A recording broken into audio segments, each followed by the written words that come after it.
अस्सलामु अलैकुम व रहमतुल्लाहि व बरकातुहू। नहमदुहू व नुसल्ली अला रसूलिहिल करीम, अम्मा बाद। फ़अऊज़ु बिल्लाहि मिनश शैतानिर रजीम, बिस्मिल्लाहिर रहमानिर रहीम। वक़ूदुहन नास वल हिजारा। सदक़ल्लाहुल अलीयुल अज़ीम व सदक़ रसूलुहुन नबिय्युल करीम व नहनु अला ज़ालिका लमिनश शाहिदीन व शाकिरीन वल्हम्दुलिल्लाहि रब्बिल आलमीन। बरादरान मिल्लत इस्लामी, अभी मैंने जिस आयत करीमा की तिलावत करने का शर्फ हासिल किया, इसका सीधा साधा मफ़हूम यह है कि परवरदिगार आलम ने इरशाद फरमाया वक़ूदुहन नास वल हिजारा, कि जहन्नम के ईंधन इंसान और पत्थर होगा। जहन्नम के ईंधन इंसान और पत्थर होगा। क्या आपने कभी ये सोचा है कि जहन्नम के ईंधन माने आग, जहन्नम के ईंधन इंसान और पत्थर होगा? आपने कभी ये मुहासबा किया है, कभी आपने खुदा से खौफ किया है कि जहन्नम के ईंधन इंसान और पत्थर होगा? अगर मैं आज ये कहूँ कि हम लोग यानी हम लोग जैसे इंसान के जानवर से भी बदतर हो चुके हैं, तो ये कहना मेरा बेकार नहीं होगा। इसलिए कि जानवर को भी आप अगर खरीद कर लाए और जिस तरीके से आप बांध दे तो आपके ताबे रहेगा, आपकी फरमादारी करेगा, यानी आप जिस तरीके से बांध देंगे उसको उसी तरीके से वहीं पे रहेगा। आप उसको अगर जिस तरीके से खाना देंगे वो आराम से खा लेगा। यानी जानवर को जिस तरीके से आप रखना चाहे वो रहेगा। तो यानी जिस तरीके से आप जानवर को रखते हैं तो वो रहता है, मगर परवरदिगार आलम ने जिस तरीके से मुझे कहा रहने के लिए, मुझे हुक्म दिया दुनिया में जिंदगी गुजारने के लिए, तो हम लोग आज जिंदगी उस तरीके से नहीं गुजारते हैं। तो हमसे तो बेहतर वो हुआ कि जो जानवर है कि अपने मालिक का बात मानता है, मगर हम लोग अपने मालिक का बात कहाँ मानते हैं? ये आयत करीमा आपको कहाँ मिलेगा? वक़ूदुहन नास वल हिजारा, ये पहला पारा सूरा बकर और आयत नंबर 24 पर यह आयत करीमा मौजूद है। अगर मैं ये भी कह लूँ कि हम लोग बेजान से भी बदतर हो चुके हैं, तो ये कहना मेरा बेकार नहीं हुआ। इसलिए कि देखिए हजरत मूसा अलैहिस्सलातु व तस्लीम एक बार पहाड़ से गुजरी, तो पहाड़ से आपका गुजर हुआ तो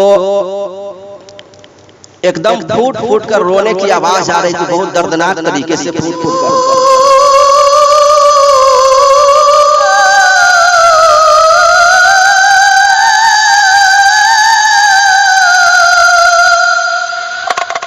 इस तरीके से दर्दनाक तरीके से फूट फूट कर आवाज आ रही थी। तो हजरत मूसा अलैहिस्सलातु व तस्लीम नजर दौड़ाए कि कौन शख्स है जो इतना दर्दनाक तरीके से फूट फूट कर रो रहा है। इस तरीके से जारो कतार रो रहे थे। इस तरीके से वो रो रहा था कि लग रहा है कि दुनिया में इसके अलावा कोई है ही नहीं है, वो अकेला पड़ा हुआ है और उससे कोई मदद करने वाला नहीं है। इस तरीके से दर्दनाक तरीके से रो रहा था, इस तरीके से दर्दनाक तरीके से रो रहा था कि लग रहा है उसके दुनिया में कोई है ही नहीं है, वो यतीम हो चुका है, उसको कोई पूछने वाला नहीं है। बहुत दर्दनाक तरीके से रो रहा था, बहुत जारो कतार रो रहा था। हजरत मूसा अलैहिस्सलातु व तस्लीम नजर दौड़ाए, देखे कि ये कौन शख्स रो रहा है, ये इतना दर्दनाक तरीके से, ये पहाड़ की तरफ कौन आकर रो रहा है इस तरीके से, ये किस तरीके से लरज रहा है, किस तरीके से दर्दनाक तरीके से आवाज आ रही है। हजरत मूसा अलैहिस्सलातु व तस्लीम ने नजर दौड़ाए चारों तरफ, देखे कोई शख्स नहीं।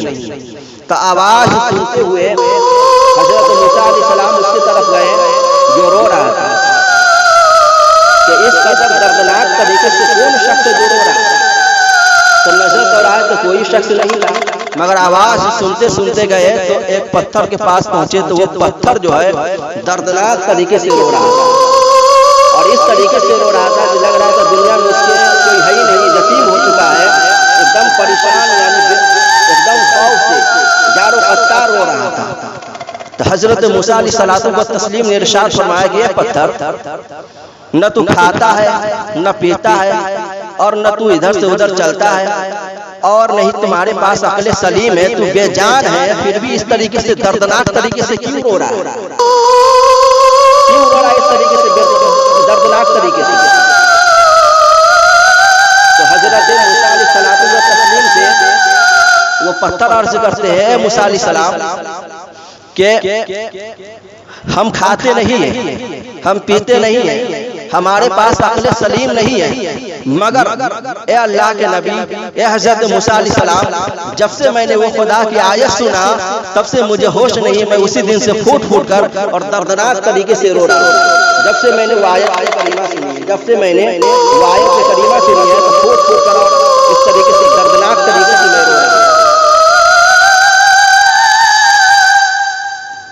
तो पत्थर ने कहा हज़रत मूसा अलैहिस्सलाम से कि मूसा अलैहिस्सलाम, जब से मैंने अल्लाह ताला की वो कलाम सुना, वक़ूद वन्नास वल हिजारा, कि जहन्नम के ईंधन इंसान और पत्थर होगा, जब से मुझे होश नहीं है। मैं उसी दिन से फूट फूट कर रो रहा हूँ और बहुत जारो खत्तार रो रहा हूँ। तो मुसलमानों, आप सोच सकते हैं कि जो खाता नहीं है, पीता नहीं है, जिसके पास अक्ल सलीम नहीं है, जान नहीं है, वो खुदा के खौफ से इस तरीके से लरज लरज कर रो रहे हैं, एकदम जारो खत्तार रो रहे हैं, दर्दनाक तरीके से रो रहे हैं।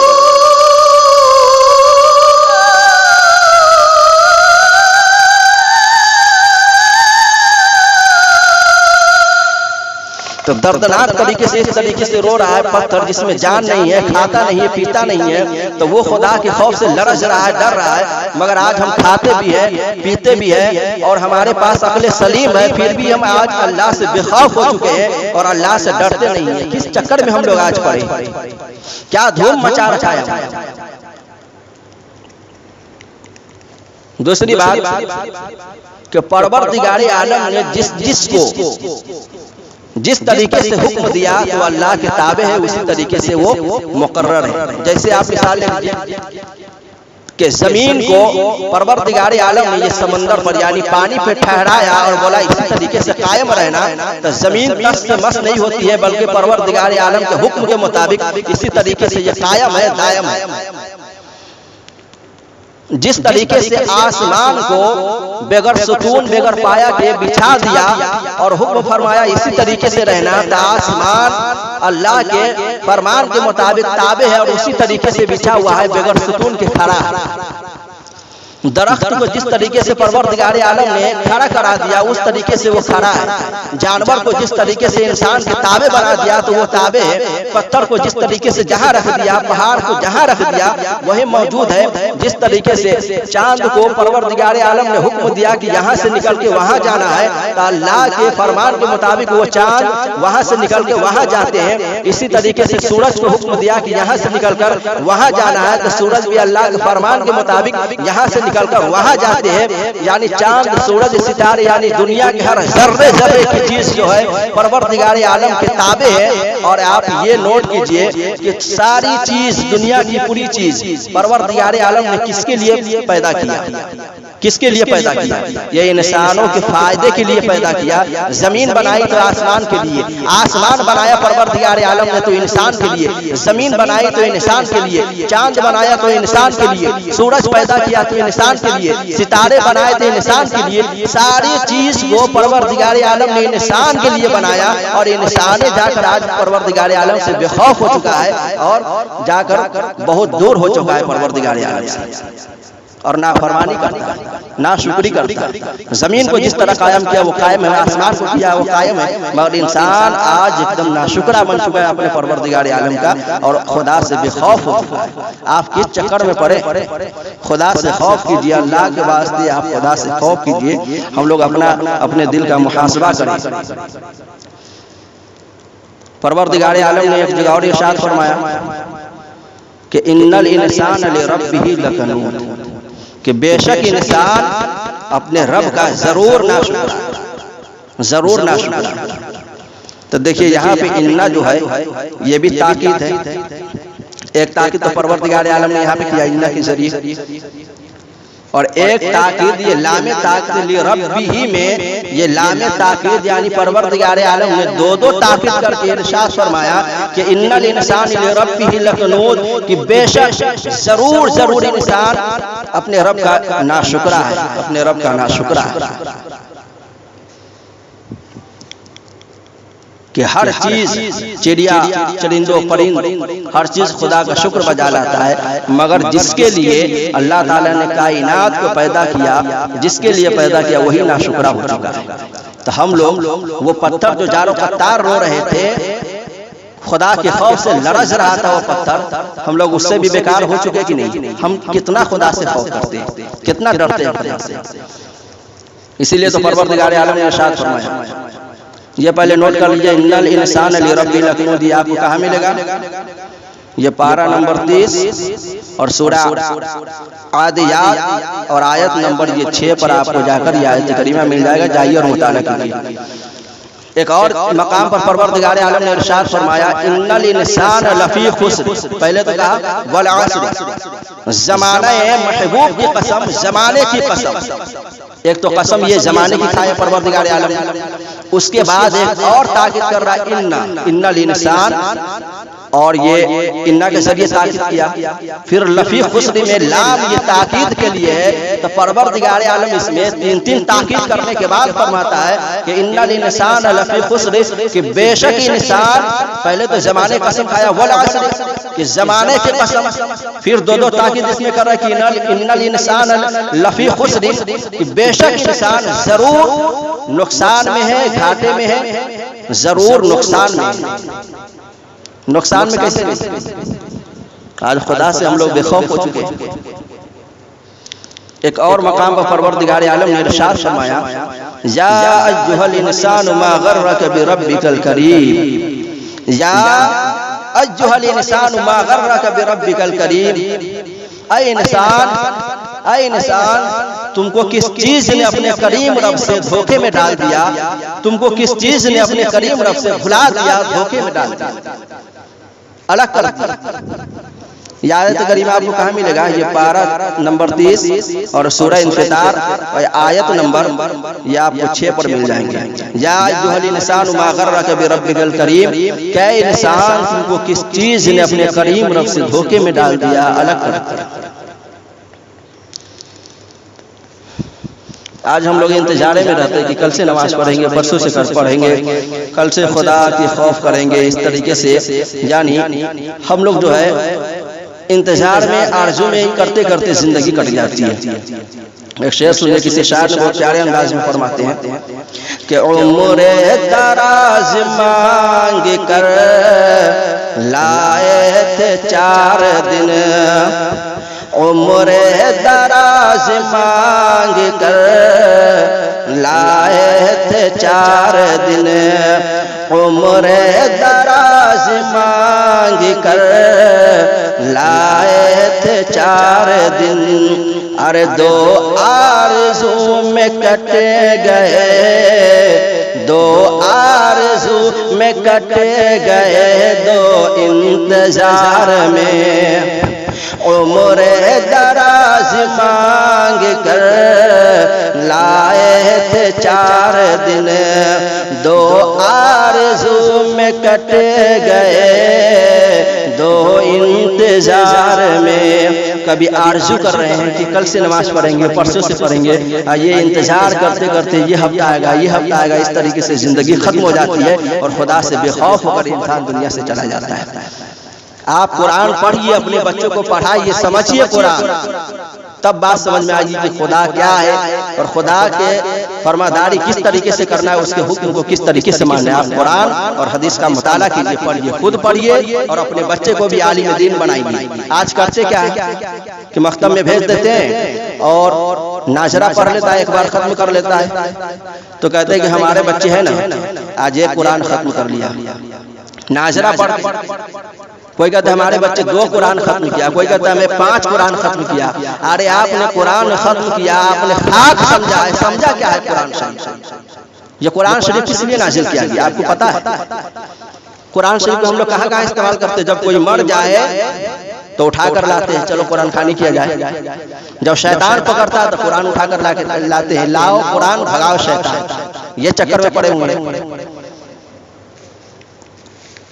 कुरान को हम लोग चुनते हैं, चाटते आराम से अलमारी में सजा कर रख देते हैं। ये कुरान नाजिल इसलिए नहीं हुआ कि आप चुमिए, चाटिए और सजा कर अलमारी में रख दीजिए, बल्कि कुरान इसलिए नाजिल हुआ हुदल लिन्नास, ये लोगों की हिदायत के लिए कुरान नाजिल हुआ है, लोगों की हिदायत के लिए कि इसको पढ़कर हिदायत हासिल कर सके, सीधे रास्ते पर आ सके।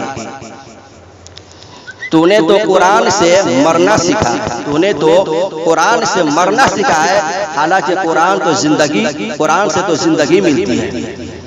तूने तो कुरान से मरना सीखा। क्या करते हैं जब कोई मरने वाला आता है तो लाओ कुरान उठाकर सूरह यासीन पढ़ो, कोई मर गया तो कुरान खाने के लिए उठाकर लाया। तूने तो कुरान से मरना सीखा है, हालांकि कुरान से तो जिंदगी मिलती है, जिंदगी। आप तो पढ़ के तो देखिए, हुदल लिन्नास, ये दूसरा पारा और सूरह बकर और आयत नंबर 185 पर आयत है। हुदल लिन्नास, ये कुरान लोगों की हिदायत के लिए नाज़िल किया गया। आप किस चक्कर में पड़े?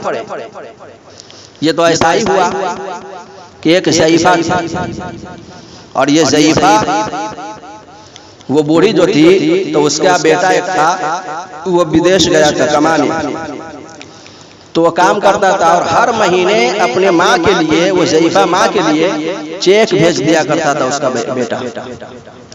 तो वो चेक लेकर क्या करती, ज़ईफ़ा पढ़ी लिखी नहीं थी, वो लेती थी और लेने के बाद जो है कहती थी कि हमारा बेटा जब भेजा ये खत तो ये अच्छा ही होगा, खराब तो हो नहीं सकता है। बहुत प्यार से वो खत को चूमती थी, चाटती थी, उसके बाद अतर लगाकर और बेहतरीन कपड़े में लपेट कर बक्सा में डाल देती थी। इस तरीके से उसके बेटा जो है, उसका बेटा हर महीने इस तरीके से चेक भेजा करते थे, और ये ज़ईफ़ा लेकर चूमती थी, अतर लगाती थी और कपड़े में लेकर बक्सा में डाल देती थी।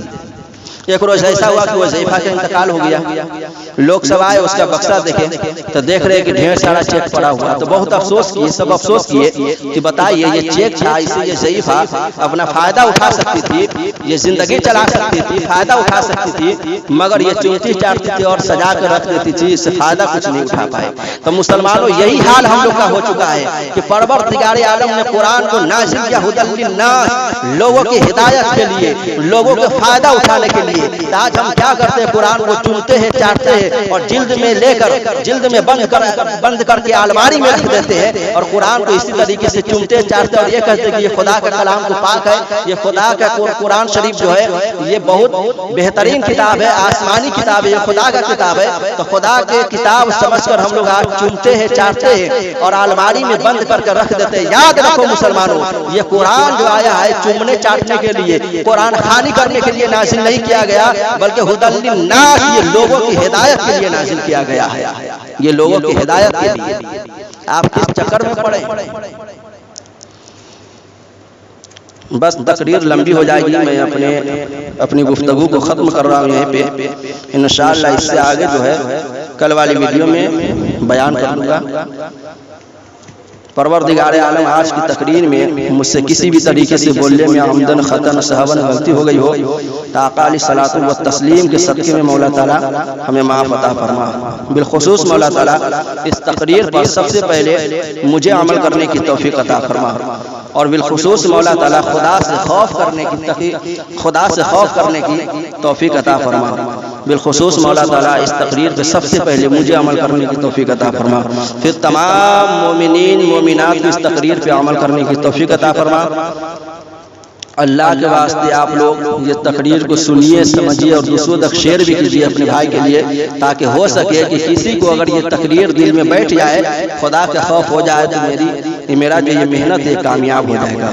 और दीन के बाद शेयर करना ये तो सदका जारिया में से है। बिलखुसूस आप इसको सुनिए भी और अपने भाई के लिए शेयर भी कर दीजिए, और आप सब्सक्राइब भी कर लीजिए, ताकि मैं हर रोज़ एक तकरीर करता हूँ वीडियो पे, ये यूट्यूब पे डालता हूँ, तो आपके पास सबसे पहले पहुंच जाएंगे और आप इससे फायदा हासिल कर सकेंगे। तो बराए मेहरबानी आप सुनिए भी, दूसरे भाई के लिए शेयर भी कर दीजिए और सब्सक्राइब भी कर लीजिएगा। मौला ताला किसी भी तरीके से मुझसे इसमें गलती हो गई बोलने में, तो मैं तौबा करता हूँ, अस्तगफिरुल्लाह रब्बी मिन कुल्लि ज़ंबि व अतूबु इलैह। आइए सब लोग मिलकर पढ़िए, हक़ ला इलाहा इल्लल्लाहु मुहम्मदुर रसूलुल्लाह सल्लल्लाहु तआला अलैहि वसल्लम।